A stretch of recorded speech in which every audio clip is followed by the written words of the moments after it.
people who are darker than blue. Don't let us hang around this town and let what others say come true. We're just good for nothing. They all feel guilty. A boy's grown up shit.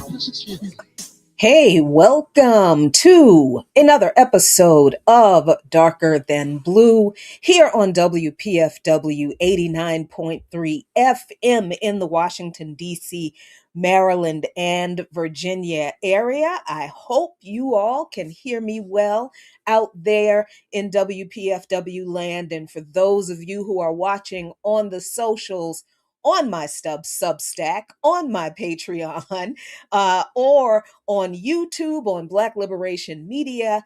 Thank you so much for watching. I hope the video is coming through strong. And boy, so much to talk about this week. But I really wanted to make sure we talked about the Red Scare, in particular because we're in the middle of another one, a third one, if you will. And I wanted to call this show, y'all, Red Scare of the Past is prologue for today's renewed attacks on the left, but I thought that was too pithy and not serious enough for this show, but that's the alternate title. But alternate title or the one that you see on your streaming service. This is Darker Than Blue. I am Jackie Lukeman, and this is the show where we talk about politics for the people that Brother Curtis Mayfield opened up the show telling us are darker than blue. That's me and you, y'all. So, yeah, let's get into the Red Scare. We are in another Red Scare period. I would argue that we probably never really left the Red Scare periods. But let's talk about some of this history, though, because I think not knowing history of this country, period, is what causes us to be unprepared for when the present absolutely rhymes with the past. So, Red Scare, what is it? Mostly when people think about the Red Scare, of course, they think about Joseph McCarthy, whose era of the second Red Scare. A lot of people don't realize there was a Red Scare before the McCarthy era, but that's the Red Scare that so many people are familiar with, the anti-communist surge in the United States that is associated the most with Joseph McCarthy because it was televised and it was widespread and that kind of thing. But what we're seeing today with the rollout of Trump's comments in recent weeks about communism, socialism, the made up stuff about Antifa, it's still not a thing. I don't care how much they want to make it one. Antifa is not a single organization. It's not a network. It's not a cell of secretive nothing. Antifa is literally short for anti-fascist. That's all it is. So, yeah, it sounds exactly like it sounds. This government is accusing people who are against fascism of being terrorists because they're against fascism. And who would think that of anti-fascists, that they're the problem, other than fascists? Yeah, that's where we are. And of course, as we're looking at the willingness of US judges and juries to go along with criminalizing basic free speech under the banner of destroying whatever they believe Antifa is, and they believe Antifa is very much like this evil communist anti-American thing. Yeah. But listen, as I said, this is not the first era of unhinged, illogical, ahistorical, just silly, but very dangerous and very violent anti-communist rhetoric, propaganda, and suppression. We've seen this before, and not just once before in the McCarthy era, but twice before, at least twice before. And if we had paid attention to this history and what it taught us, we might be a little bit better prepared for the continuation of it right now. So, I know that a lot of people are thinking about the Red Scare, the anti communist onslaught of the McCarthy era in the 1950s in this country. And they're saying that this new Trump era of anti communist focus is McCarthyism in a new disguise. And also, like the targeting of scientists and public servants have been compared to the blacklisting and attacks on loyalty that were seen during the McCarthy period. And some folks, I've seen some people say that today's focus has shifted from like domestic communists to new targets like China instead of the Soviet Union as the target in the past eras of the Red Scare. But we can't forget the targeting of pro Palestine speech on college campuses, with educators and students alike facing pressure and retaliation, and students being suspended during the Biden administration just a few years ago. Right? So that this is not this Trump focus on anti communism. It's not just projected outward toward enemy countries. It's definitely focused inward. And please stop thinking it started with Trump or it started up again with Trump. The Biden administration, the Democrats very much laid a lot of the foundation and ideological framework for the new Red Scare that we are living in right now. This is seen, though, as a modern echo of the investigations and the blacklists that targeted people with alleged communist ties in the 50s. But today, it's Zionism being protected in these cases with the pro-Palestine students and professors, instead of like capitalism and imperialism of the past and warmongering. And this is obviously why Democrats lost in that last election, that their propensity for, supporting genocide and brutally repressing people who are opposed to their funding genocide, because of the so-called opposition party to the fascists can't and won't protect people from violations of their alleged constitutional rights, but instead go right along with that repression instead to protect European fascists who are themselves hiding behind Judaism to justify genocide. How are the Democrats better or different from not just the Republicans who they claim are fascists? They are, but they're all fascists. But how are the Democrats different from all of the fascists? They're not. They're not. And of course, this month, July 2026, President Trump signed the NSPM 7 memorandum directing the Justice Department and other agencies to prioritize combating political violence by organized left wing groups. Now, this is seen by some as an action that weaponizes federal power against political opponents, similar to the way the House Un American Activities Committee did in the past, in the 50s, the way McCarthy used it. All right, let me back up for a second. And hey, I see my daddy online. Hey, daddy. My daddy is Cleophas Malone Jr. out in Fayetteville, North Carolina, with the lovely Nikita Malone as his wife. Hey, I love you too, daddy. I love you, Nikita. Thank you so much for everything.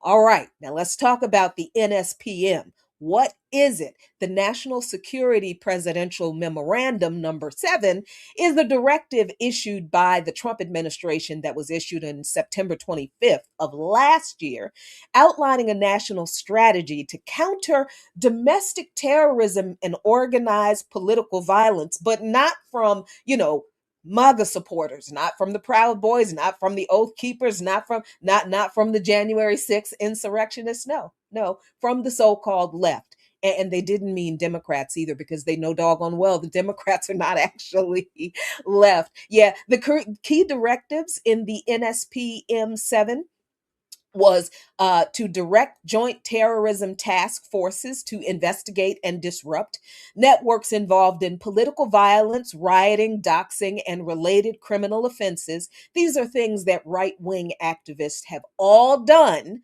to actual left activists and organizers. All of this, all the political violence, the rioting, the doxing, and the related criminal, all done by right wing, but Trump wants to go after the left. The NSPM 7 instructs the IRS and Treasury Department to investigate nonprofit organizations to prevent the indirect funding of direct domestic terrorism. This is why Fergie Chambers is sitting in Spain waiting to see if he's going to be extradited to the U.S. or not, because he uses his family's wealth that he inherited to support anti-imperialist organizers and organizations. That's why that's going on. And y'all were just cheering for Spain in the World Cup because they're pro-Palestine, or they say they support Palestine, but they have no problem extraditing a free US citizen who's doing what the heck he wants with his money in an allegedly free country, but they're going to drag him back here to put him on trial for funding terrorism. Yeah, and the NSPM 7 also authorizes the Department of Justice to recommend groups for designation as domestic terrorist organizations and prioritize federal charges against individuals engaging in politically motivated acts. None of these directives are or ever have been focused on directing these things or investigating these things for the right wing groups who we have faced violence from all this time. Nope, it's everybody on the left. And I mean left of Democrats, and I mean left of the Democratic Socialists of America. You know what that means. Civil liberties groups like the American Civil Liberties Union have expressed significant concern that NSPM 7's broad definitions risk targeting constitutionally protected political speech. At least it's supposed to be constitutionally protected speech, chilling dissent, and excessively scrutinizing activists or nonprofit organizations. Well, that's not an accusation. That's absolutely what they're doing. But for people who point to Trump's weaponization of the government against left groups and individuals as if what he's doing is a uniquely evil thing, let's not forget again that the Biden administration also weaponized the government against the African People's Socialist Party in a federal lawsuit against them. Stop Cop City protesters in Atlanta who were charged with federal RICO charges for being involved in what should have been a constitutionally protected protest. And will we ever forget Black identity extremists? Oh, I know people think that came from Trump. I mean, the phrase did come from his administration. But even though the specific term did come from his administration, I like to keep reminding people he only expanded on what Democrats were already doing, because the underlying surveillance frameworks and mandates to surveil activists and organizers and related threat assessments regarding Black activists and police accountability movements, when that took root during the Obama administration. I'm not kidding, not making it up. I'm not saying this just to because I don't like the man and his policies. It's the truth.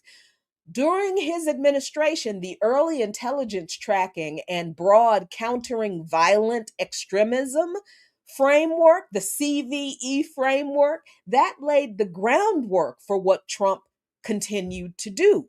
Because then, under Obama, the FBI issued a related threat bulletin concerning retaliatory violence by, quote, Black separatist extremists, end quote, in March 2016 under the then Attorney General Loretta Lynch. Ooh, Black girl magic, Black excellence. Yes, queen. So, yeah, after that, the Trump administration in 2017 issues the formal 12-page intelligence report that uses the term Black identity extremist for the first time, and that was authored and issued by the FBI Counterterrorism Division in August 2017 under Attorney General Jeff Sessions. And it was the terminology, the phrase Black identity extremists, that sparked intense congressional oversight and civil liberties backlash for equating lawful activism against police violence with domestic terrorism. But did the activity against Black activists of all kinds and protests of all kinds, did that stop? Did the repression of dissent, the punishment of protest, did that stop? Because the term Black identity extremist stopped being used in 2019 under congressional testimony. FBI Director Christopher Wray announced that the Bureau formally abandoned the specific Black identity extremism label, transitioning into broader categorical tracking under racially motivated violent extremism. So if you know it's mostly white right wing groups that actually carry out the political and racially motivated violent extremism, why would you lump Black activists who are legitimately protesting against extrajudicial police murder on the sidewalk? Why would you put them all in the same group? Unless you really did think that those Black folks were just as illegitimate as the white folks who are carrying out the violence against the Black folks. You see what I mean? Yeah. So the classical Red Scare that we think about when we're talking about the McCarthy era was fueled by a fear of internal communist subversion. This idea that communists had infiltrated US institutions to overthrow the government from within. And now, with Marco Rubio's report on Cuba that claims it is Cuba that has infiltrated the US through the very leftist groups and individuals that the Biden administration criminalized for supporting Palestine in protesting Israel's genocide in Gaza, and that Obama began to surveil under the cover of Black separatist violence, Trump and Rubio have merely taken that targeting, surveilling, and repression and extending it to every organization or person that they want to call left, but who have really expressed solidarity with Cuba and other countries who are ideologically anti imperialist and anti colonial against the US criminal and immoral blockade against Cuba and demanding an end to US imperialism. So, of course, all of this was and still is about stifling dissent, labeling critics of US government and US policy and capitalism and imperialism as enemies from within, and creating a chilling effect on free speech and academic inquiry, if we knew how to do that, but we don't. But that's the point of deploying the communist boogeyman, the identity of the enemy, to identify this enemy, to out them publicly, then have the fear and rage that's been stoked among the people about communism be unleashed by the people on those named internal enemies who have been identified as communists. Then, when the roundups, the raids, and the sweeps happen, most people won't lift a finger to help or stop it. That's where we are again in this country, again. And we've been here for a while. Now, I've been talking about the road we've been on to this moment for a few years now. While I was the co-host of By Any Means Necessary on Radio Sputnik, I got to write a 2-page, roughly 8 to 10-minute monologue that I read at the top of each show. And I talked a lot about the history of U.S. repression of leftists, and especially Black and working class and poor organizers, and how we could not afford to ignore what this government has done in the past, because it could and more than likely would happen again if we weren't careful and aware. Now, for example, I wrote in November 2022, Red Scare attacks characterize who is really fighting for the people. That's what I titled this thing. And I talk about the history when I lift up a quote from somebody I had never heard of until I started looking this history up. Hundreds of poor laboring men and women are being thrown into jails and police stations because of their political beliefs. In fact, an attempt is being made to deport an entire political party.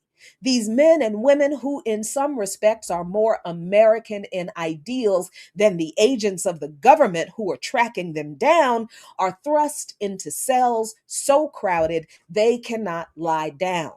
And what is it these radicals seek? Is it the right of it is the right of free speech and free thought, nothing more than is guaranteed to them under the Constitution of the United States, but repudiated because of the war. Let us end this suppression and spirit of intolerance, which is making of America another autocracy. Now, I know this sounds like something related to any struggle going on in this country today. Sounds like it was written by me, but these are words written by someone named Jane Addams, two D's, on November 28th, 1919, in response to the Palmer raids. We're going to get to the Palmer raids in a second, but Adams was herself a prominent progressive social reformer and activist who also engaged in promoting international peace. She was an avowed pacifist, and she protested U.S. entry into World War I. She joined a group of women peace activists who toured the warring nations hoping to bring about peace. In 1915, she headed the Women's Peace Party and shortly thereafter also became president of the International Congress of Women. Adams wrote articles and gave speeches worldwide promoting peace, and she helped found the Women's International League for Peace and Freedom in 1919, serving as its president until 1929 and honorary president until her death in 1935.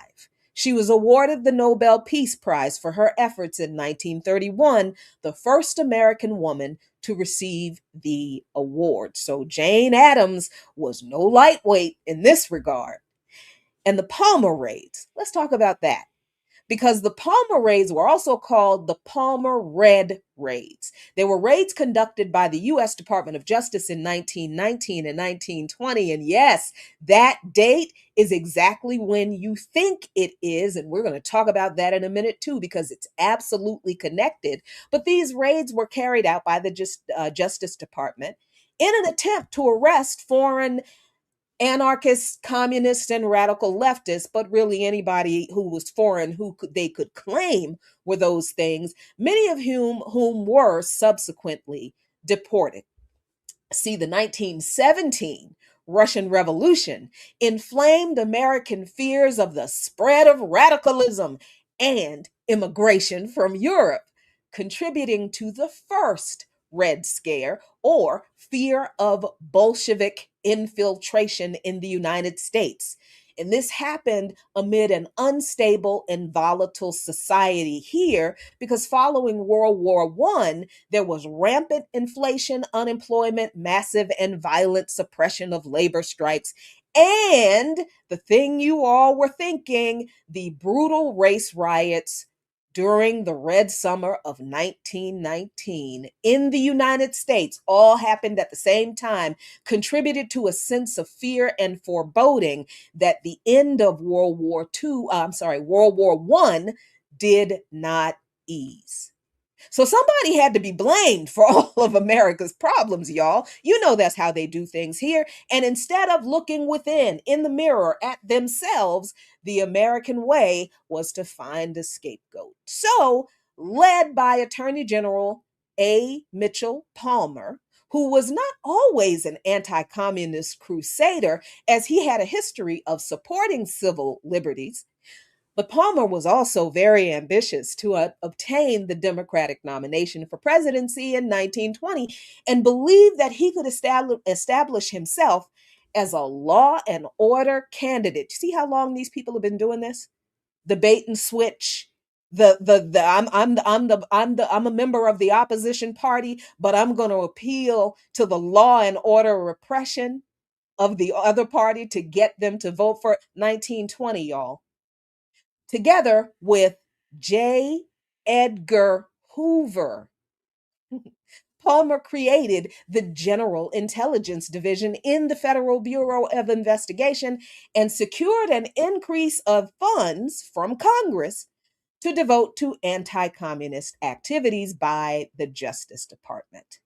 The Palmer raids included state and local governments purging radicals from public service, cracking down on left wing labor organizing, with the feds under Palmer and Hoover's direction undertaking the most visible campaigns against radical organizations and individuals, often immigrants from Southern and Eastern Europe.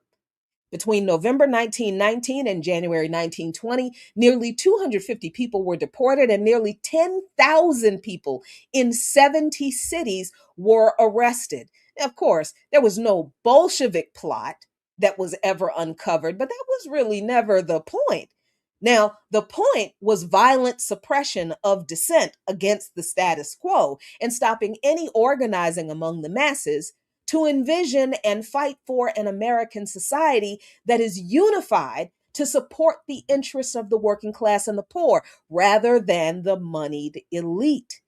And whenever organizers challenged the status quo, which was racism, sexism, capitalism, militarism, and colonialism, the defenders of the status quo, the system, the politicians, the corporate bosses, the financiers, the warmongers, they all screamed communism. We must never underestimate the power of these anti communist campaigns, as it was the Red Scare attacks on the civil rights movement and Black activists that destroyed organizations like the Southern Negro Youth Congress and Sojourners for Truth and Justice. You're going to have to look those up. As much as American attacks on communism are a reactionary expression of xenophobia, the influence of foreigners in what many Americans really believe is a uniquely just and equal society, this place. I don't know how many people still believe that, but I know some people still do. But the ability for people in this country who have historically been the living embodiment of this unjust and unequal system, this society, have been organizing as socialist and communist as a way to envision and fight for a better world. I wrote about this in 2023 when I was talking about the Espionage Act, the Wobblies, and Walter Rodney, of all things. I said in this piece, and I'm quoting somebody else again. I always love to start with quotes from people that we don't know about. Capitalists of America, we will fight against you, not for you. There is not a power in the world that can make the working class fight if they refuse. This is what the members of the Industrial Workers of the World, or the IWW, otherwise known as the Wobblies, wrote in their paper, The Industrial Worker, in 1917 in response to World War I. The radical labor organization that was founded in 1905 in Chicago, Illinois, was unique from most other labor unions in the US during that time in that they were open to Blacks, women, and immigrants. They were also unique in that they openly opposed World War I and were critical of US involvement in it. The Wobblies saw that war, they saw that war as a capitalist war where working class people were forced to fight against other working class people in order to benefit the capitalist class, which led them to pass a formal resolution opposing the war in 1916 and make a public statement against it in their paper the following year. Of course, this drew the attention and ire of the federal government, which initiated a propaganda war in the newspapers against the IWW as, quote, a threat to national security because they oppose the war, and also use the Department of Justice to deploy the 1917 Espionage Act that was passed just after World War I began, specifically to target the Wobblies and other anti-war activists. The Espionage Act of 1917 was the result of the federal government's effort to contain not only alleged acts of espionage, but also to crush public criticism of its war efforts. Amendments to it in May 1918 were known as the Sedition Act, which made it a crime to willfully utter, print, write, or publish any disloyal, profane, scurrilous, or abusive language about the form of government of the United States or the Constitution of the United States. That's literally what the Sedition Act said. The passage of the Espionage Act of 1917 set off America's first Red Scare, an era of hostility toward perceived disloyalty and relentless government repression of radicals, including organized labor and Black civil rights groups.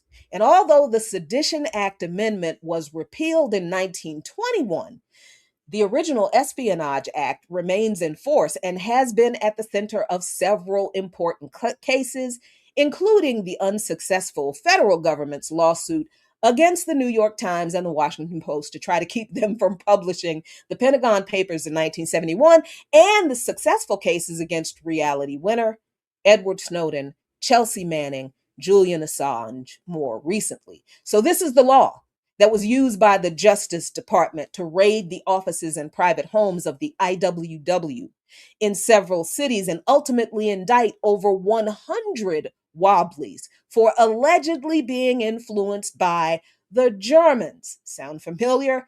To undermine and obstruct the U.S. war effort. Now, this was the Germans in World War I, not World War II. I just want to make that clear for those of you who are confused.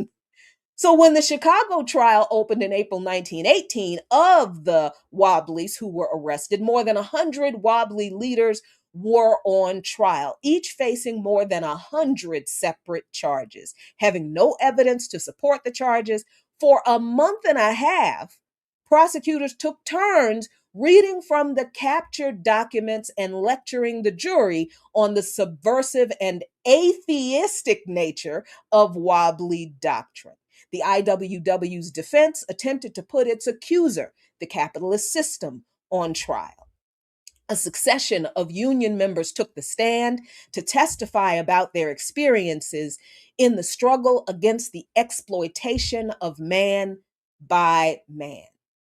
But most of those on trial were found guilty on August 28, 1918, and sentenced to 20 or more years in prison, plus heavy fines. And although they appealed the sentences, most served several years in federal prison until they were pardoned by President Warren G. Harding.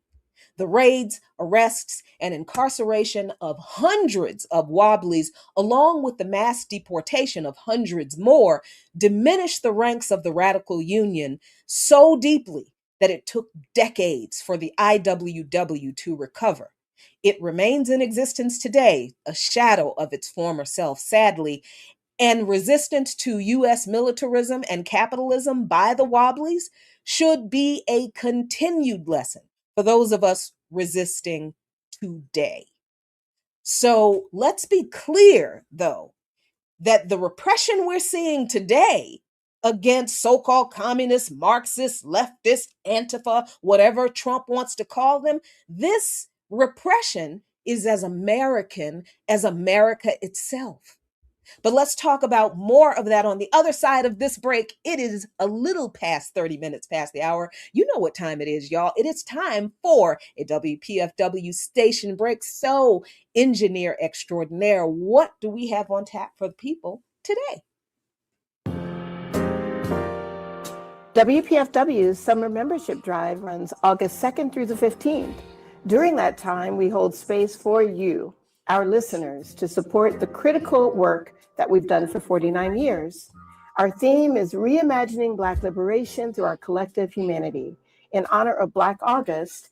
And in that spirit, we dedicate this pledge drive to recent ancestor, WPFW's first program director, Young Lord, and Black Panther, Denise Oliver Velez, an immensely creative, scholarly, and revolutionary woman. Programmatically, WPFW remains committed to the radically liberatory vision that Denise held for the station, imparted through both music and message. Your contributions ensure that the station will continue to honor not only Denise's legacy, but the legacies of so many who poured into WPFW. Unapologetically emancipatory, people-centered, independent media. Thank you.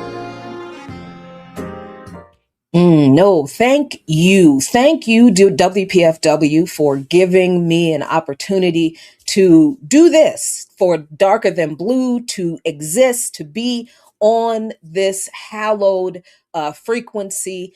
And it's just wonderful to be a part of this fantastic ongoing legacy of jazz and justice. So get ready for the pledge drive coming. We've got to continue to keep this station a people and community funded station. We cannot let the capitalists get a hold of this treasure. So let's get back to our conversation about communism and this new Red Scare version 3, the millennial Red Scare. I'm not sure what we're going to call this Red Scare, but it's just as bad as the first two. And let's be clear again, using communism and the hatred of communism and the fear of foreign influence as an external manipulation of hapless plebes in the US that must be crushed, that's an old white supremacist tactic of avoiding their responsibility for creating the conditions that the people they oppress rise up against in the first place. And now we're getting to Red Summer. On July 27, 1919, a white man hurled rocks at 17-year-old Eugene Williams, a Black boy who drifted into an unofficially white section of a Chicago beach. Williams was floating on a raft, and the pelting caused him to slip off and drown. When police refused to make an arrest, outrage led to protests and a week of rioting as white Chicagoans responded in violence. White people became violent and rioted when Black people protested the police not arresting the white man who caused the death of a Black child. Just in case you were confused about the timeline of that. So over the next several days, white people rioted, and Black and white Chicagoans were running around, white Chicagoans beating up Black people defending themselves against white Chicagoans on in the south side of the city. By the time the violence ended on August 3rd, 15 white and 23 Black people had been killed, and more than 500 people were injured. 1,000 Black families also lost their homes when they were burned down by white rioters. Later that summer, the New York Times claimed the real cause of the unrest was Soviet influence. Not a grown man who threw rocks at a little boy on a raft that caused that child to drown. But somehow the Soviet Union made Black folks angry about what? What did the Soviet Union make Black people angry about that Black people didn't see with their own two eyes on that beach that day? Right? What exactly was the Soviet Union supposed to have caused in all of this that a dead Black child at the hands of racist white violence didn't? And you ought to be thinking of a certain little baby that was recently murdered by the police right now. Same question.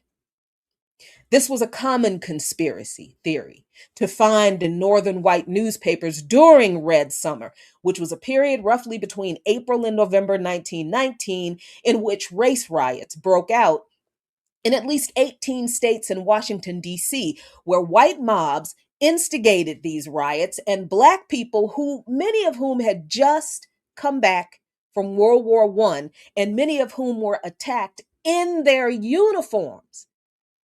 But they came back from World War I and they were tired of the unequal treatment that they got here after going to a whole nother country halfway around the world to fight for freedom for somebody else. Among white Americans, communism became a convenient scapegoat for their violence against black soldiers who were coming back demanding jobs after they put their lives in jeopardy to fight for freedom for somebody else, and they couldn't even get a job when they came back here. But white Americans said communists convinced these black soldiers, these black men, that they deserved more than they were supposed to get, more than they should have ever expected when they came back here to a country and a government that had no intention of ever treating them as equal. It was communism that made black folks uppity and demand equal rights, not the violent, immoral, racist hatred of white people. Communism was the reason. And this was during the country's first Red Scare. 2 years before, Bolshevik Party leader Vladimir Lenin had led a coup d'etat to establish communist rule in Russia. Okay, that's the way it's described in an article, and that's the way a whole lot of people frame it, but that's not really what it was, because what the hell is communist rule? Anyway, that's how the Soviet Union became the Soviet Union. So in the United States, unions like the Industrial Workers of the World or the IWW or the Wobblies were championing workers' rights by leading strikes around the country, and they were accused of being communists. Oh, the Bolshevik Revolution? Yeah, the 1917 October Revolution is also where the idea of Christian hating or godless communists come from. Oh, you didn't know that? Yeah, I always wondered why people would always say, "Oh, these godless communists," because I know a whole bunch of communists who believe in God very fervently too. And if you actually read Acts 4, you Jesus really looks a whole lot like a. Anyway, one of the other major issues that the Bolsheviks had with the authoritarian dictatorial rule of the Tsars, aside from their theft from and exploitation of workers, was their control of the church. See, the church in pre revolution Russia, in Tsar imperial controlled Russia, was a part of the state, and the church was used to enforce state policy and punish those who opposed it. So the Bolsheviks saw the state control of the church as a problem for workers and the poor and the people who they understood cling to religion to find some kind of comfort from the drudgery and the toil of their miserable lives. But they resented the refusal of church officials and leaders to resist and challenge the oppressive policies and actions of the state. While some in the early party did want to abolish religion altogether, as the revolution took shape and concretized and established itself and grew into a revolutionary government with state power, the focus became less on destroying or getting rid of or having a religion-less state. The focus then became on ensuring that the new state, controlled by the people, had zero connection to any religious institution or belief, and that freedom to exercise personal religion was written into the Constitution of the Soviet Union. So, no, the Bolshevik Revolution was not anti-Christian. And the Soviet communists were not godless. They hated state control of religion. They hated the abuse of power through religion because of state control, because they saw the corruption and abuse that resulted from it. Yes, y'all, that's another lesson we should have learned if we had critical thinking skills and a robust reading culture and intellectual honesty as common basic values as a society. But here we are. And that's why I talk about these things all the time. So in March 1919, the Communist International, or Comintern, that's where that term comes from, Communist International, it's an abbreviation, formed with the intent to spread communism around the world. I mean, if Christian missionaries can go around the world and spread Christianity as a cover for exploitation and neocolonialism, why can't communism be spread too? And these missionaries, by the way, they ain't spreading Christianity. They're spreading capitalism and imperialism wrapped up in a shiny cross with a white American Jesus. But that's another conversation. Now, it is true that some of the anarchists who were allegedly part of a group called Gallianists, I think that's how you pronounce that, they were supposedly a violent faction of Italian anarchists who followed somebody named Luigi Galliani. They did mail a whole bunch of bombs to prominent figures in the US during the first Red Scare period. One of those people was Attorney General A. Mitchell Palmer. And the person who I guess was supposed to detonate the bomb at his house died when the bomb exploded prematurely, I guess.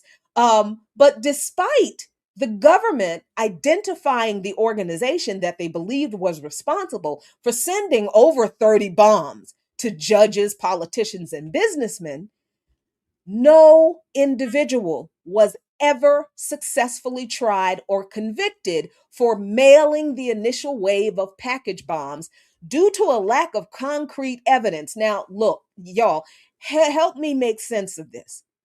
The government had no problem raiding, assaulting, arresting, deporting, and worse, members of the IWW, Black activists, other union members, and anyone opposing U.S. foreign policy and domestic repression under the flimsy blanket of communism or foreign influence as justification with no evidence of criminality whatsoever. But they just couldn't bring themselves to do the same thing to the Italian anarchists who sent bombs to people's homes? Not once, but twice? Okay, tell me anything. Because white people sure told themselves and each other and everybody else anything and everything to evade any kind of responsibility for causing the unrest that led to all of these things happening in the first place. Underpinning this conspiracy theory of foreign communist influence was the assumption that someone must be egging on all of these dregs of society in this country to think negatively about our wonderful democracy, especially when it came to Black people, right? And why would so many people in this country believe that somebody outside of this country, somebody powerful outside of this country, must be egging Black people on to protest this government? Well, people think this, they thought this, and they still think this because largely of somebody named Representative James F. Burns of South Carolina. And of course, this idea that Black folks were childlike, unintelligent, brains smaller than white people, all that kind of stuff, that existed since, these colonies in this place existed. But this particular representative said these things in context of the history we're talking about right now, because James Burns, representative of South Carolina, claimed the average Southern Black man was, quote, happy and contented and will remain so if the propagandists of the IWW, the Bolsheviki of Russia, and the misguided theorists of other sections of this country will let him alone. End quote. Not kidding, not making it up. He actually said this in Congress because it's recorded by the Congressional Record on August 25th, 1919. So this was said in the context of Black people protesting for equal rights after they had fought for somebody else's freedom in World War I, came back to this country, couldn't even get jobs because they were still in words to a lot of people here. And because they felt like, you know what, I fought for this country, put my life on the line for this country, for other people's freedom, I deserve equal rights here. And working class and poor white people said, not only do you not deserve equal rights, but you don't deserve to live. We are going to kill you. And that's what they proceeded to do. And this senator, this representative from South Carolina said, the Russians, the Bolsheviks, the IWW, the Wobblies convinced Black men that they were actually not content with the racial discrimination, with Jim Crow, with lynchings, with the Klan and the Citizens Council and political representatives like this one. It was Russia that convinced our ancestors that they were being oppressed in this country. So Burns suspected the IWW was financing a magazine called The Messenger in order to spread anti-American messages, and he demanded the U.S. government prosecute the magazine under the 1918 Sedition Act. Mark Ellis, a senior lecturer in history at the University of Strathclyde in Glasgow, Scotland, who has written about the Red Summer, says part of what was going on was that people like Burns thought Black Americans, quote, couldn't be producing such articulate, well-produced, slick journalism as you would see in the Crisis magazine and the Messenger magazine, in quote, Black magazines, Black radical magazines, because we weren't supposed to be smart enough to write this good, right? So this to me speaks to how they all knew full well that everything they did to our ancestors were wrong. It was all wrong and they knew it. They just convinced themselves that our ancestors were just dumb animals, that we are little more than dumb animals. And this gave them full latitude to impose any and all kinds of abuse against us because they thought we didn't deserve any better. Like animals, we get used to living in chaos and filth and neglect. And we weren't going to do anything to change those conditions. There was never any proof that communists or other supposed political radicals were influencing Black publications or convincing Black people to demand better treatment and material conditions in this country. But the theory didn't need proof to thrive and survive to this day. The conspiracy theory was similar to a previous one we talked about just a few minutes ago. Now we're in World War II. And even in World War I, the idea of German influence, pro-Germanism, is what military intelligence called it when they investigated and reported on Black people and Black soldiers, the few of them there were, in World War I, who came back here and said, oh no, I'm not going to live like this after what I just did. This is what the U.S. military called Black people during the World War I era who were opposed to war and the U.S. involvement in it. They said that the idea of pro-Germanism among the Negroes is real. And it really spreads. And there were all sorts of briefings given to newspapers like the New York Times about German infiltration of Black communities and all kinds of plots without any facts to back it up. So people simply believed that it was just a straightforward fact that Germans were trying to subvert the loyalty of Black Americans and were being quite successful. We had a country full of people who believed that after doggone near 300 years of enslavement, another 100 years of Jim Crow, and the continuing legacy of everything that was never resolved, that was done to our ancestors and continue to be done to us, these folks really believed that we were loyal to them. And when we said, well, y'all ain't loyal to us, so why should we be loyal to you? You want us to be loyal? Treat us equally. Improve these material conditions, end the racial discrimination and the repression when we stand up and complain about how we're not being treated fairly. And every time we did, these people said, oh my God, somebody is making the Blacks angry at us. We've been so good to them. How could they be this angry at us?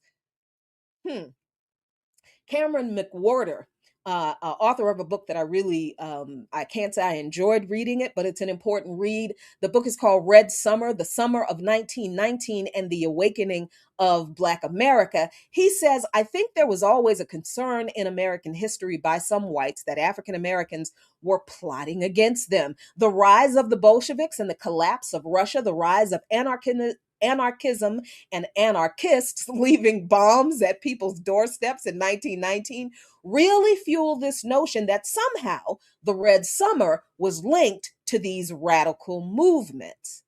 And this was just the first Red Scare period during World War I. We haven't even gotten into the second Red Scare period, the McCarthy period that everyone thinks about when we talk about the Red Scare.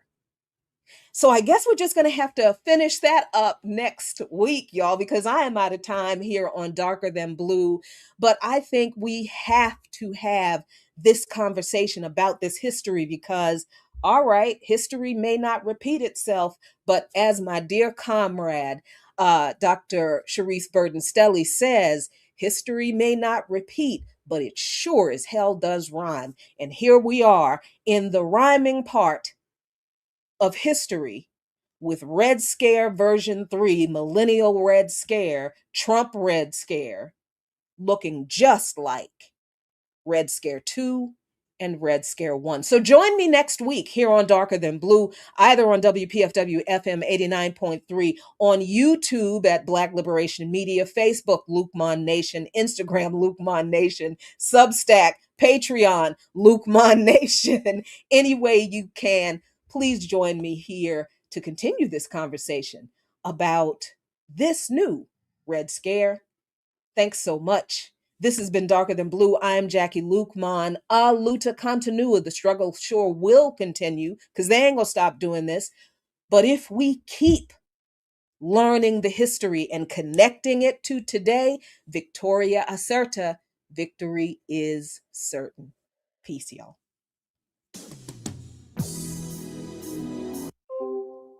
All right, folks, that was just a little bit. I always do a nice long script, and then I hope I can get the whole thing done in time, and I never do because it gets really good talking through the script. So I don't mind having enough content for next week. That means I don't have to do another script for next week. So, this week has been, I will say, and let me see if I can make a couple of adjustments here. For I'm gonna, I think I'm gonna end this one. Yep, I think I'm gonna remove that one, and I'm going to also end you. There we go. So I don't have everything all over the place. And I'm just talking to y'all. I'm just talking to family, you know. So thanks y'all for hanging out with me in the chat. Obviously, YouTube is doing all kinds of crazy stuff. And there's a lot of throttling. Black Liberation Media's content is not getting picked up as far as it was before. Certainly, the Remix Morning Show uh, doesn't have. I mean, we had five almost at one point. We were almost up to 500 people watching. At least Wednesday and Thursday mornings between 8 and 10 a.m. And now, if we get 200, we'll be lucky. Um, it has been frustrating to see the shadow bans happening, the repression happening on social media. But this is how I know that I have to keep doing this. Like, good Lord, most of the time, I don't want to. I don't want to. No, most of the time, man, because and I like to use, this little session to kind of give people a little peek into a real organizer because uh, like I've said before, a lot of people who are on these platforms talking about organizing, that is what they're doing. They're talking about organizing. They're not doing a lot of organizing. They're not actually in the streets doing. And I have to say that I have learned with my own engagement in my organization that I have learned what organizing really is. And it is not anything like I thought it was. Organizing for real is a job, right? It is not a hobby. I mean, it can be if you're if it's just something you're going to do on the weekends, if it's something that you're just going to go to a protest or two here and there, and that's fine because that's how we all kind of start, because that's how I started. But when you realize there's something else that you can and you should be doing in between the protests, and you find out what that something else is, and that something else is a whole lot of things that seem small and insignificant, and they look like they're not going to matter much. Flyers don't seem like they mattered much. Why would we be focusing on flyers? Well, because you get people to learn about the events that you are going to have a lot of times by passing out flyers. A lot of us have gone to this social media only focus for outreach. Yeah, it's good for some things, right? This is fantastic. And yeah, this can only be done on social media. And it's wonderful that we have this kind of outlet because we do reach people that we normally would not be able to connect with physically, and we can reach people all over the world, right? And that's fantastic. So the world really is made smaller. Um, and your circle is made bigger through social media, and I think that's a great thing. This is wonderful, but this is a moment in time in the very long kind of timeline or schedule um by of organizers. So everything you're doing, you're kind of leading up to doing this thing, unless this thing is separate from the organizing. And for me, this is not separate from organizing. This is a part of it. So even though there are days when I'm just like, I don't want to talk to nobody. I don't talk about none, because very often, one of the things, as I see you all are in the chat explaining kind of what happened with Breakthrough News. I guess they've been subpoenaed by the House, which this history, man, this history, um, these are the kinds of things that happen when you are organizing for real. You are on the radar of the state. They know about you. If you're an anti-imperialist, they know who you are, and they're watching you. And so organizers get suppressed, surveilled by the state, but then we also get the vitriol from just regular folks who swear that they know everything. You know how it is. And then you have to deal with that both on social media and in real life. Because, it's one thing, and I've talked about this many times. It can be frustrating when you've prepared for your show so well and so much, and you made sure your facts are right, and you've got your script, and you have somebody coming in and they're making a big deal about something that you never said, right? They are hyper focusing on a word that you use that they didn't like, that doesn't add or take anything away from what you're actually trying to say. And then they turn the conversation into something else, or they try to, or they just come in and they start saying racist and sexist things, really vile things, or, things that might not even seem trollish, but after a while you realize they are. Like we had, and I know some of you who have been, supporting and watching for years, remember that when I was a co-host by any means necessary on Radio Sputnik, we would have a caller, um, and a viewer who would call in or type in the chat every single day. It didn't matter what we were talking about on the show. The show was on 5 days a week, every week. So the show was on every weekday. He would comment in the chat or call in every single day and complain about how China is a capitalist country. They're not really communist, that China's government is run by the millionaires and billionaires in the CCP. It didn't matter what we said. It didn't matter what we were talking about. It didn't matter what experts we brought in when we directly responded to his bullshit. Didn't matter what they said. He just kept saying the same thing. And years. He did this for years.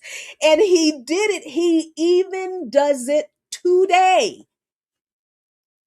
He does it. I looked at a video I uploaded on my Lukman Nation channel, and that man had commented about China on a recent video that I uploaded on my Lukman Nation page, I think about Venezuela.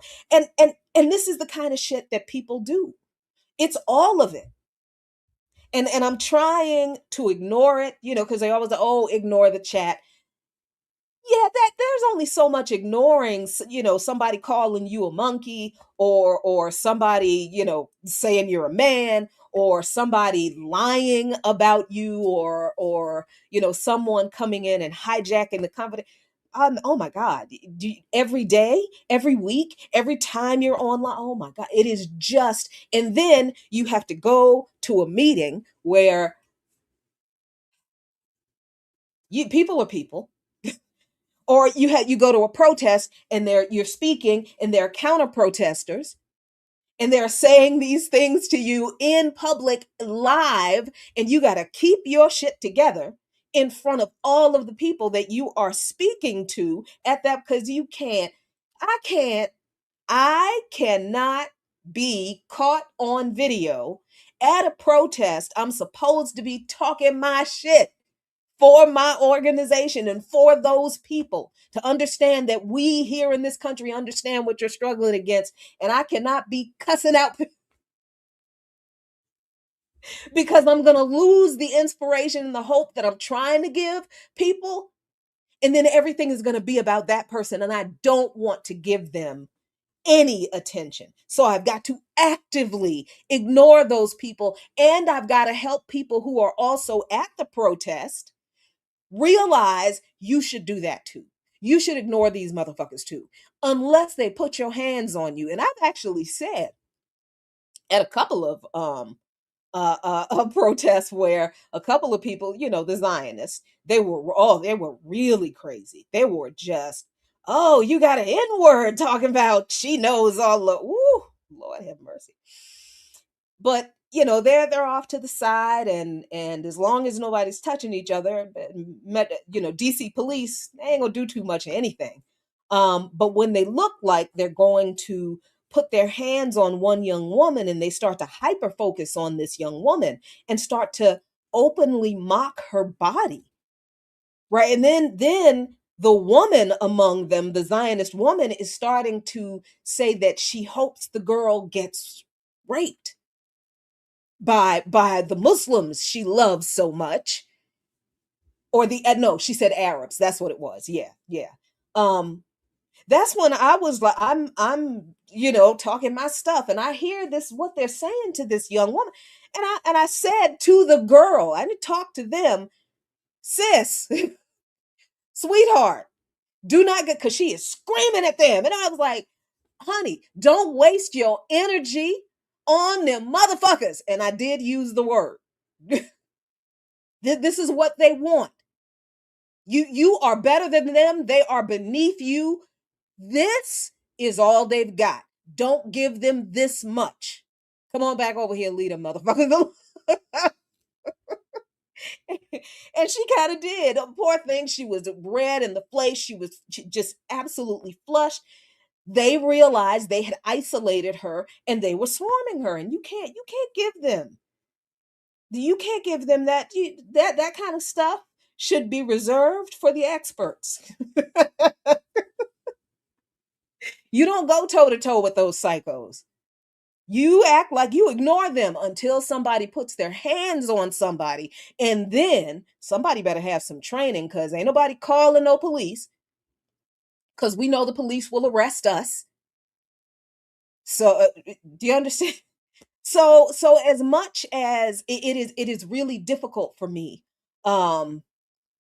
as much as it is really difficult for me to constantly kind of have to sift through all of this bullshit, on top of like the bullshit, the very, very personal bullshit that I experienced in this online space since 2016 as a part of this whole, online progressive kind of thing that I was doing, and seeing how some white leftists really are fucking racist.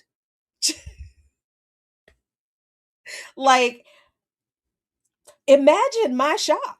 Color me shocked when two white girls who I had worked with previously decided to accuse John Mubaraka of being a racist because the white chair of the steering committee of the United National Anti-War Coalition asked John Mubaraka to host a town hall session specifically for Black people to talk about military repression as represented through JROTC in high schools and middle schools and even elementary schools.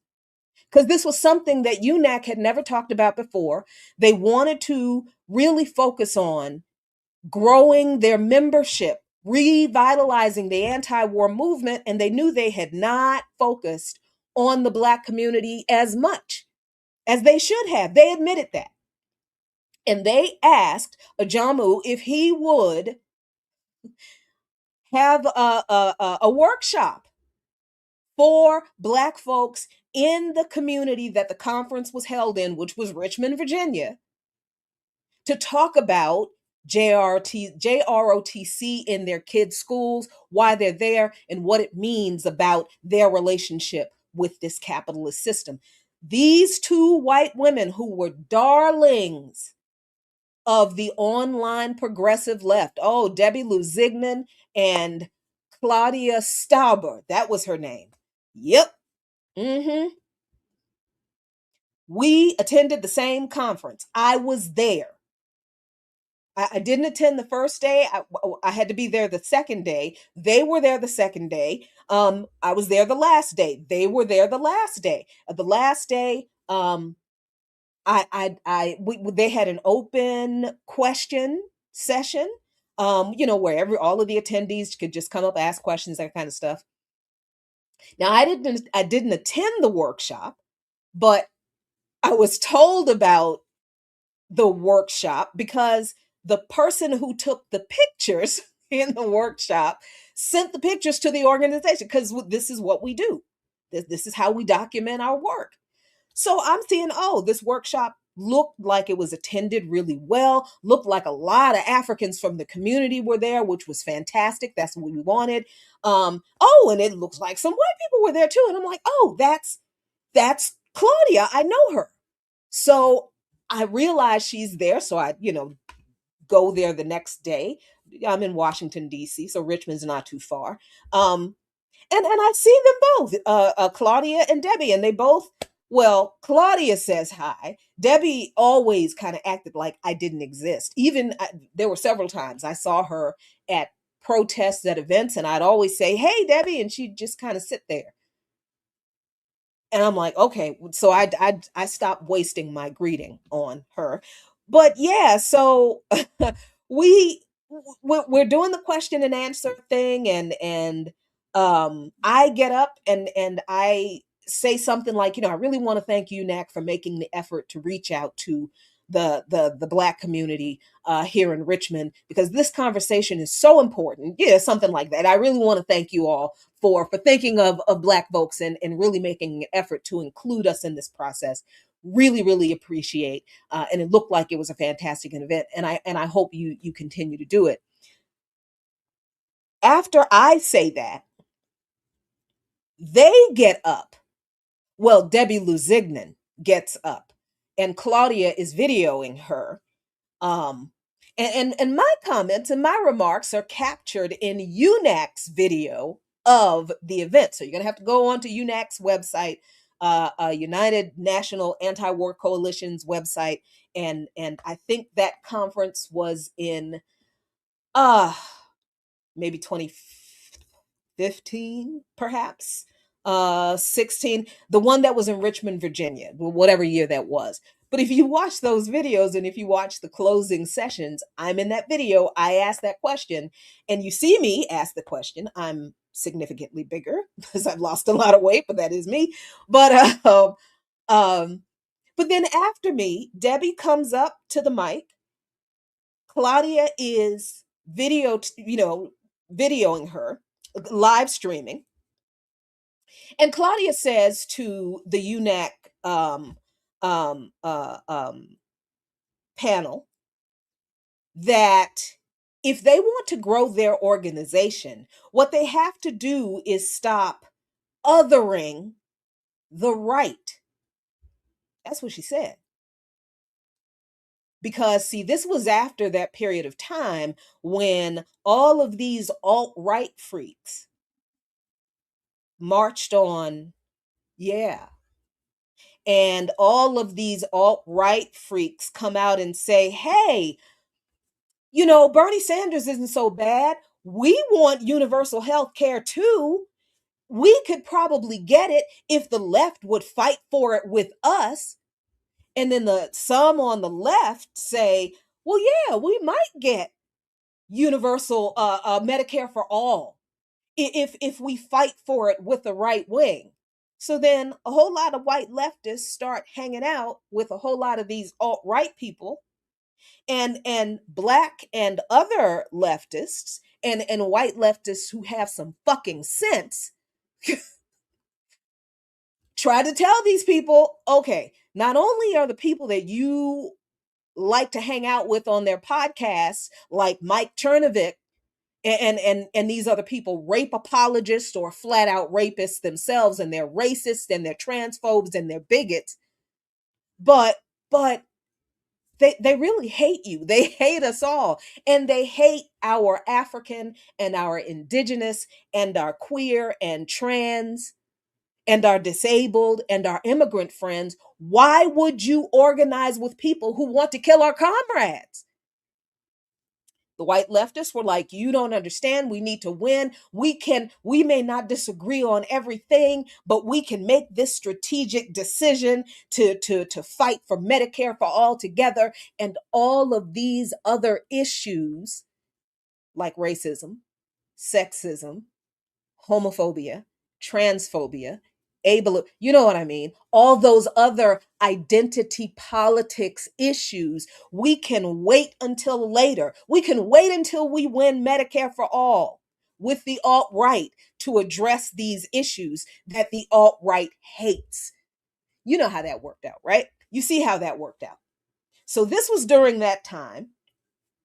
So these two white women who called themselves leftist intentionally came to this conference to disrupt this workshop. because they knew that it was announced. They didn't like the idea because they were hanging out with these alt-right, right-wing, fascist fucking freaks who were saying, oh, well, I would go to that conference, but why do they have to have a whole session for Black people? Isn't that reverse racism? Somebody should go there and correct them on that, or some shit like that. So these two absolutely did.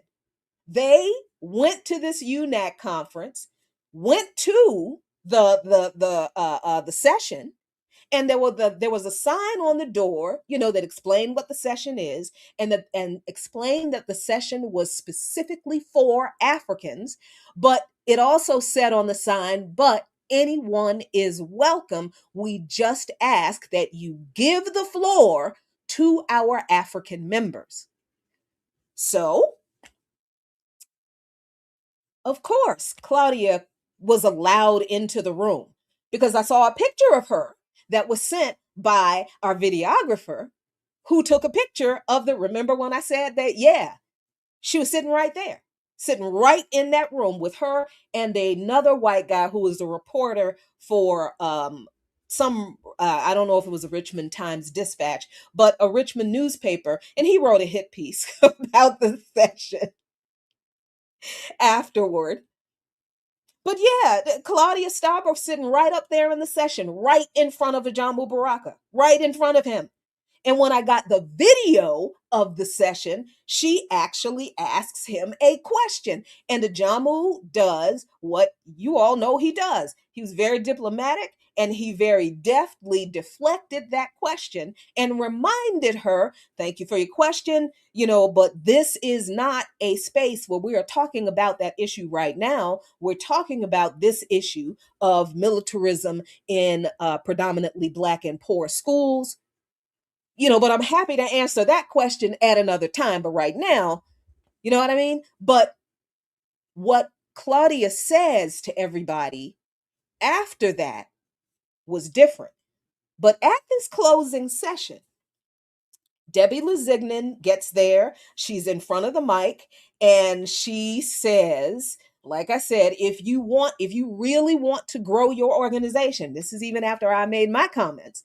If you really want to grow your organization, you need to stop othering the right. I have 10,000 plus members on my platform who are ready to join this organization right now if I say that they should. But because of the language you all use and the othering of the right, they wouldn't feel comfortable in this organization where identity politics are centered. That's what that heifer said after I got up and made my comments, thanking UNAC for making the effort to include Africans in the conversation. This is what they did. They were live streaming what Debbie said to their platform audience. So then after the conference, and I'm sitting there and I'm like, the fuck is going? What? Because see, I knew I had worked with Claudia before. I had not really worked with Debbie before, but I knew her, right? So I'm sitting there like, okay, if they had a problem with anything, they know I know Ajamu. They know I know Phil Waledo, who was the chair of the steering committee at the time. They know I'm a member, if there was a problem, they couldn't, because I'm always thinking that people are going to be reasonable and that people are actually going to want to talk about the things they're pissed off about instead of doing shit, plotting shit in the background. But yeah, I'm a little naive when it comes to that kind of stuff because I'm too damn tired to plot anything. I'm not gonna plot. I'm just look. I want to do this. I'm gonna do it. I'm not gonna plot it. I'm not gonna do anything in secret. If I don't like what you did, I'm gonna tell you I don't like what you did. If I don't want to fuck with you, I'm gonna tell you I don't want to fuck with you no more. I'm not gonna plot and whisper campaigns, but they did. And then after the conference was over, they did a live stream and accused Ajamu Baraka and UNAC of being racist against white people, lied and said that they would not allow them into the session.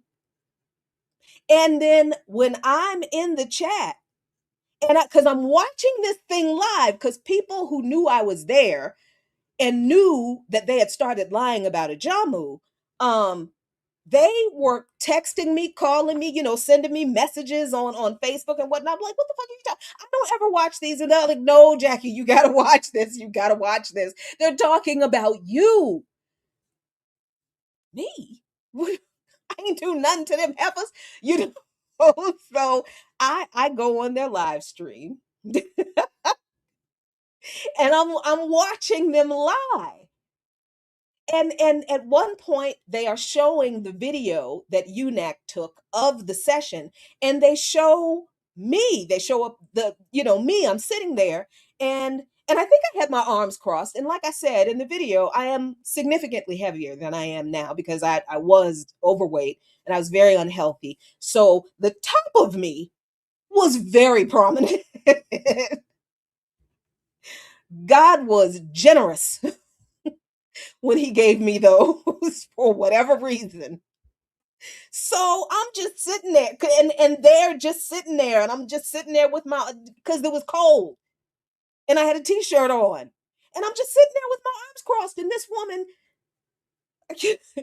Claudia Stauber, says on this video, and look at this one, look at this one.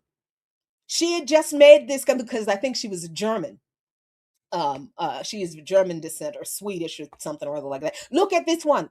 Look at this one. She is sitting there after she made these comments that were clearly against the right. I didn't say shit about the right. I didn't say anything about the right in my comments. All I said was thank you for including Africans in this conversation. And these heifers turned it into they attacked the right and made a big deal about me. And then Claudia goes on to say, just sitting there with an attitude. Oh, so you gonna angry black woman me, heifer? Oh, okay. So I'm in the chat. But no, it wasn't that bad. I started off very, hey, y'all, that is not what happened. I have seen the video. You were let into the session. We have video of you in the session asking Ajamu a question. And what do you mean? I'm sitting there with an attitude. I got big tits and I was cold. So of course you're going to see me. This woman responded when she sees me, and they're fans and followers. They're coming after me. They're calling me all kinds of names and, monkey, spear chucker, just like a Michelle Obama, that's a man, and all of this bullshit, right? And they're just piling on me. And I'm like, okay, this is a lynch mob. These two white women that progressives love have got themselves a fucking right-wing lynch mob that they've curated online. So then Claudia notices that I commented, and she responded to me saying, you were sitting there with an aggressive attitude, looking aggressive. And I responded and saying, oh, if you thought that was an angry black woman, keep lying.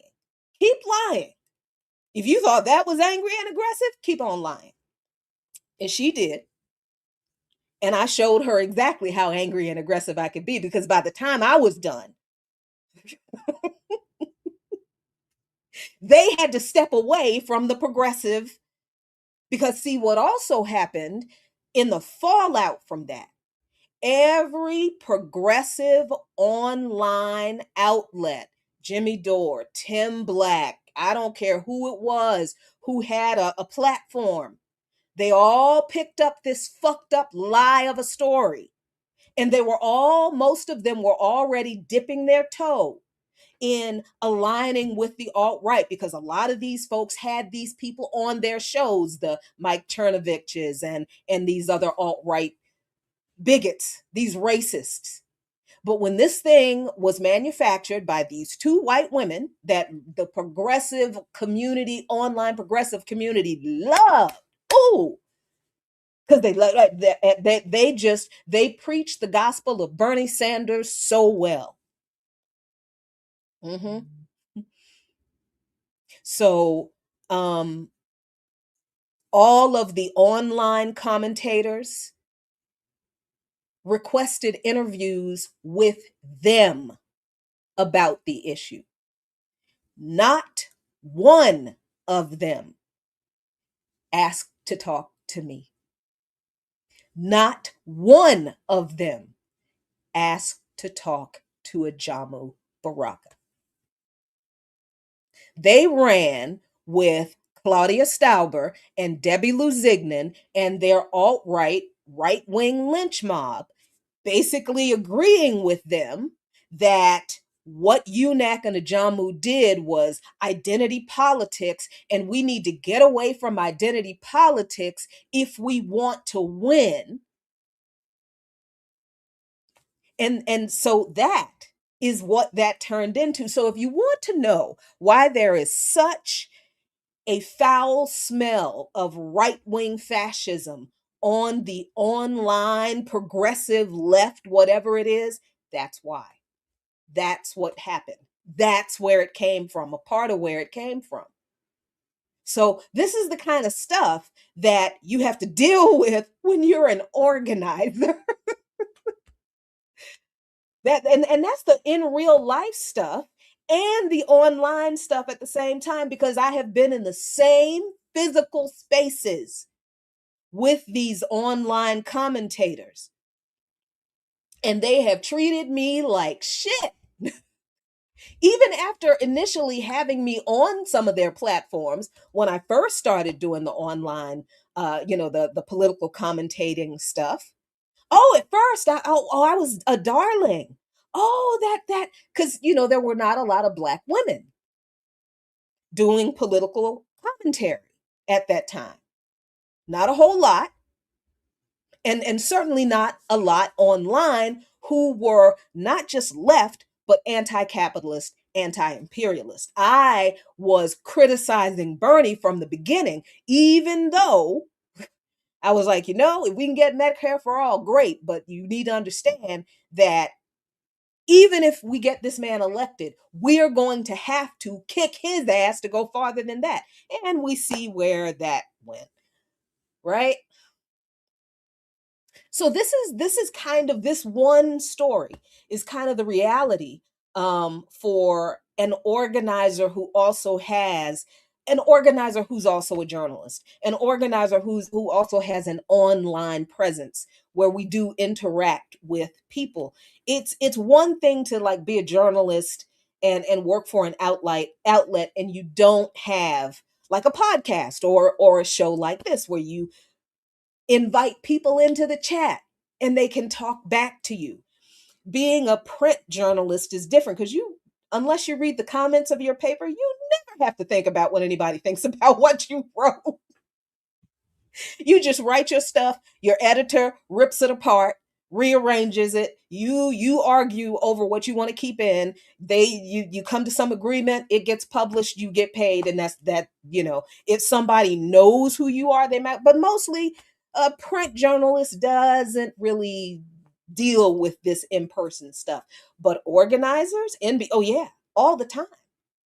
All of the time. There's always some bullshit you got to navigate. And the bullshit is always manifests itself through the politics of the organizing that you're doing, but it isn't always political. The issue isn't always political in nature.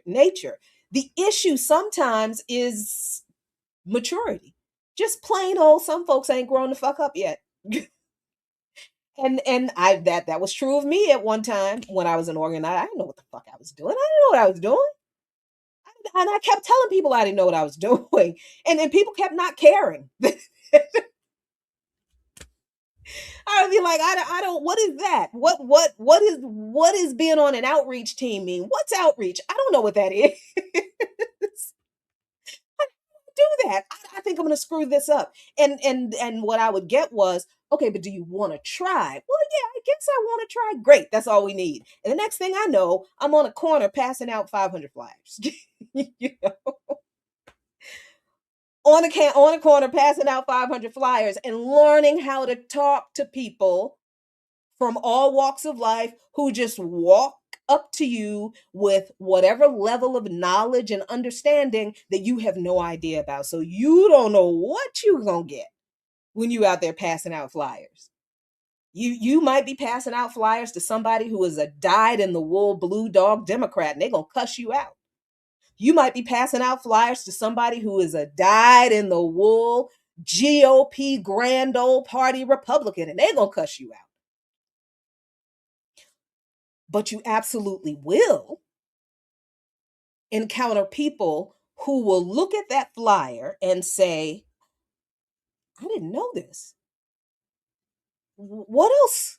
What else are they doing? You're going to get a whole lot of cussing out and more than anything else, you're going to get people who say they don't want the flyer. They're going to walk by. They're going to pretend like you're not there because they don't want to, be involved in politics. But yeah, you're going to get a lot of rejection, negativity, and you have to deal with that. You have to learn how to grow past that. You have to understand that that is not personal. That's how they are, right? And people just, you can't force knowledge on people. So you get excited about the people who are interested and you learn to get excited. You really do learn as you grow up in organization. You really do learn what's important to focus on and what's not. All those 15, 20, 40 people who are going to pass by and not take the flyer, fine. There are going to be 20 people who do. All right. So if 10 of those people are going to throw the flyer away, that's fine. I don't have any control over what they do with the flyer. But even if they throw the flyer away, somebody else is going to see the flyer. Right. And then past those people, the discarded flyers, then you've got the people who really will come, look, take the flyer from you and listen to what you have to say. Those are the people you get excited about. Even if after the conversation, they come away with, yeah, I don't really agree, but I appreciate that you took the time to explain it to me. That's gold. That is, and the more you mature in organizing, if this is your thing, because I can't discount the fact that organizing isn't everybody's thing. And I swear to God, y'all, that's okay. It really is. If actual organizing is not something you want to or can do or feel like you really want to be committed to, because there is structure involved. There should be rules and processes and standards and principles of unity and codes of conduct and all of these. Yes, organization has to have this because we're talking about bringing a diverse group of people with diverse levels of education, understanding, and different realities and experiences within this capitalist system. We have got to bring those people together and we've got to agree on what we are fighting against and what we're fighting for. And the thing we are not going to fight against, God damn it, is each other.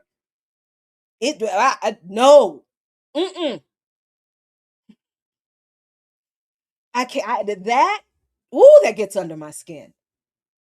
And I understand it is a group dynamics thing. It's not any particular, whatever. It's not any particular organization thing. It's not any particular group of people's thing.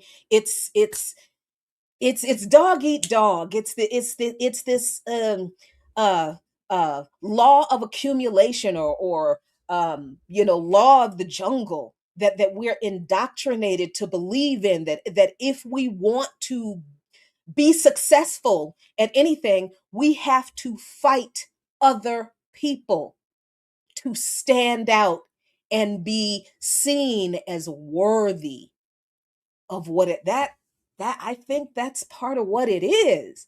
We don't realize how deeply indoctrinated we are.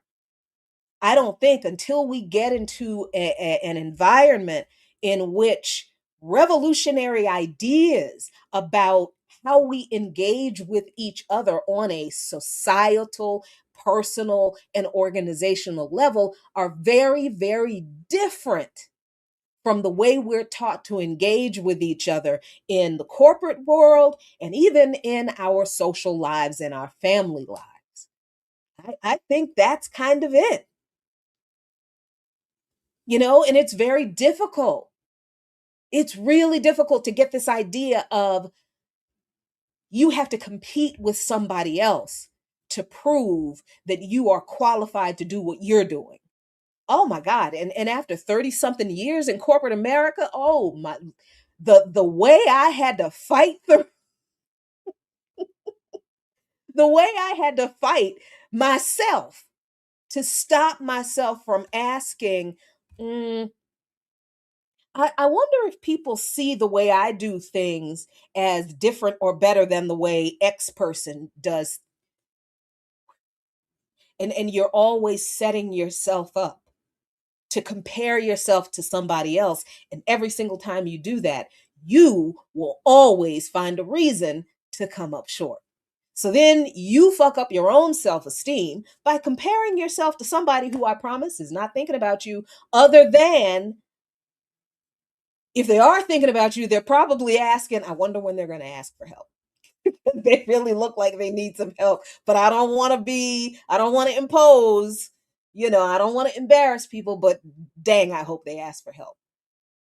And I know I'm kind of oversimplifying things, but I also don't want to be like too specific because I want so much to demystify um organizing to people who are still wondering, even at this final hour of the American empire, whether they should be doing more than what they're doing right now. Yeah, you should, and you can do it. But I also, as we're talking about organizing, we don't want to run and tell all of the organizing business, right? Because it's not like they're not watching, it's not like they're not listening. They are, but we don't need to make it easy, right? I'm not going to make it if you coming after me, I'm not going to make it easy. I should never make it easy. None of us should make it easy. So yes, there are principles to how we move. There are I do take seriously the fact that I'm not just Jacqueline Luqman by myself. When Abdus was alive, I was his wife. And I wouldn't want to embarrass him. He was the same with me. He was my husband and he wasn't going to embarrass me. But I'm also a member of a church that I love. So I represent them sometimes. I'm a member of an organization that I love, and I represent them a lot of times, even though this show is not sponsored by, about, broadcast, or brought to you by any of those institutions other than Abdus, because this whole thing was his idea. But all of the institutions, the organizations, the ideas, if you want to call them, that I represent, I don't do this for me. Everything that I have learned from them and being a part of them is why I do this, because I feel compelled to share what I've learned, right? So I think that this is one of the things that I can do outside of organizing that I hope advances the organizing. Because people have joined. People have joined my church and my organization from watching these shows. So I understand the power that they have and the necessity for us to use them responsibly. But I also understand from my own experience with people who have not used this platform to do anything other than make money and start beefs with people who have done nothing to them in order to make more money, because that's all those kind of folks, that's all they were doing.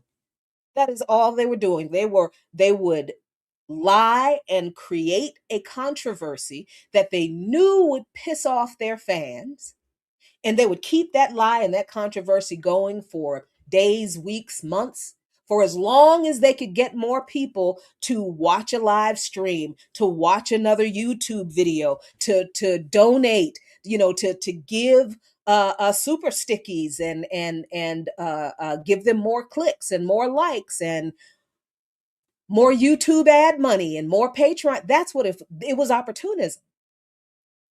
That's all it was. They weren't organizing for Medicare for all.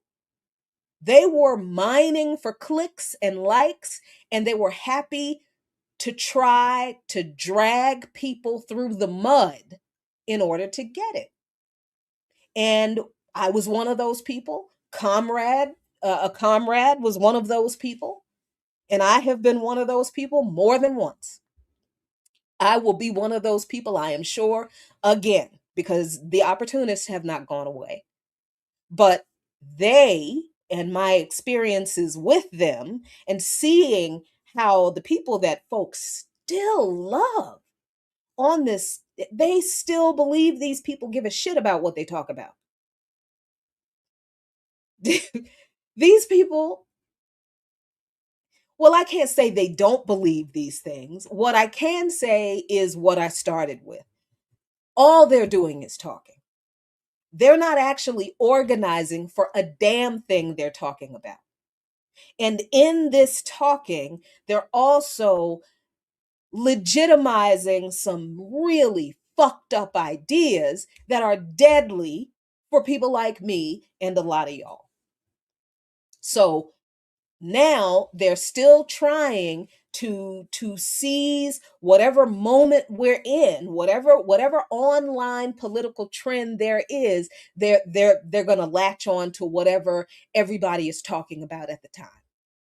That's how they've survived. That's how they grew from 2016, and that is how they are continuing to operate, and they're going to keep operating like that. So that's just the reality of the situation. That's online. Then you got the folks out, the human beings out in real life. And then you got the state coming after you. And then people are surprised when I get an attitude when somebody comes in the chat and says some crazy bullshit about the show that I have spent 2 days making sure was on point in between all the other stuff I have to do. Man, you don't understand that this 1 to 1.5 or 1 and 3/4 of an hour that you see me, however long you see me on this screen, this is the least amount of work I do. The least. And it takes a lot for me to get this script together for that 1 hour show. And even this is extra.